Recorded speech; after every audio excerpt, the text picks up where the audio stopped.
Fantasy Philosophers is brought to you by fantasy-info.com.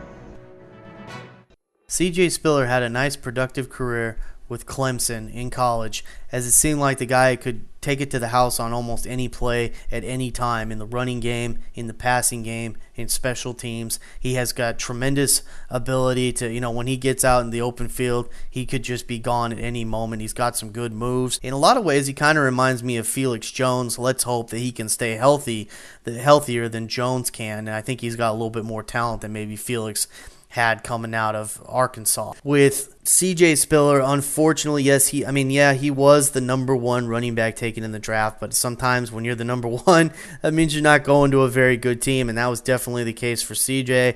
as he went to the Buffalo Bills. This team doesn't have a very good offensive line, although Fred Jackson did have a 1,000-yard season last year on only 200-something carries, but I still wouldn't rank them out as a very good offensive line.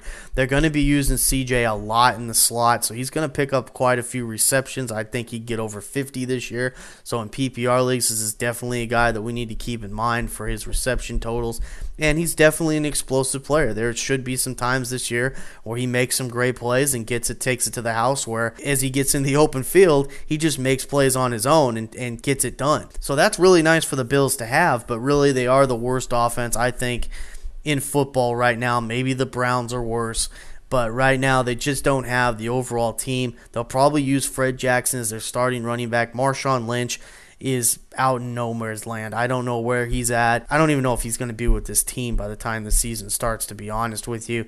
And if he is, he's the third running back on the team, so he's irrelevant right now.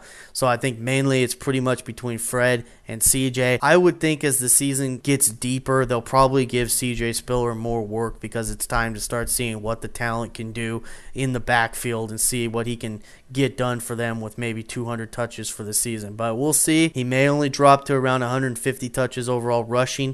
So that's going to limit his abilities. I think at best he would make for a flex play option with teams, obviously in leagues where you're getting a little bit more inflation because of what he can do in the receiving game. Then he has some more added value in that area as maybe a very cheap flex play option. But other than that, I